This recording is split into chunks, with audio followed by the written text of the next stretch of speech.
It feels all too familiar. I'm excited to get back in the cage on Saturday night. That's what I'm here for. It's cool to entertain, but I'm here to take some heads, mount them on my wall.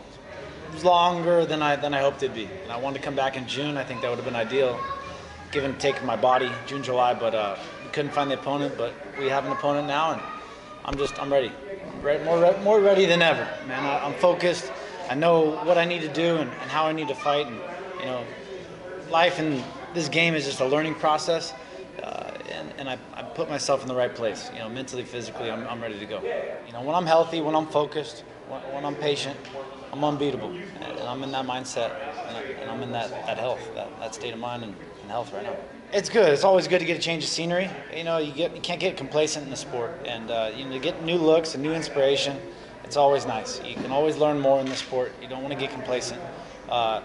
Back home, I've had a lot of things. Back in Santa Cruz, it's a small town. There's not a lot of people around me that are on my same game plan. So, given the circumstances at the gym and no one being there to feed off, it was an obvious choice for me. I've been training with Henry Hooft and the guys over there in Florida for a couple of years now, and I knew it would be a good fit.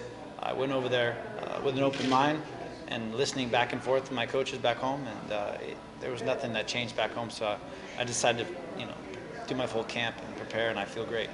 I mean, he's a top 10 opponent. I looked around and I tried to fight everybody. No one would step up. No one would sign the contract.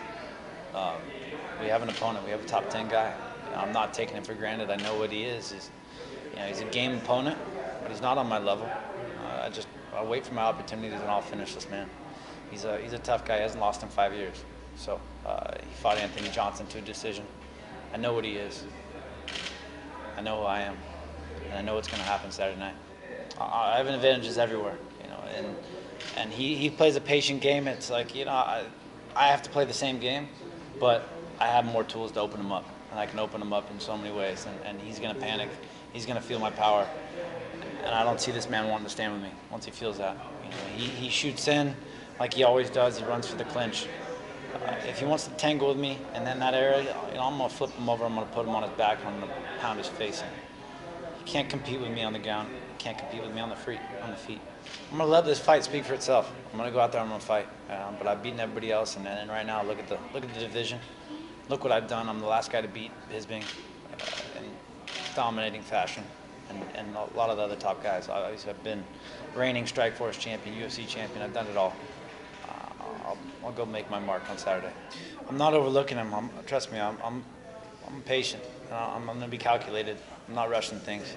His biggest wins are Okami, a washout, and some amateur level fighters, and he didn't deal with them well. I analyze fights well, and I know who he is. I know the difference between some of the guys, and he's not the caliber fighter I am. I'm going to pick him apart. I'm going to wait for my moments. I'm going to show him the difference.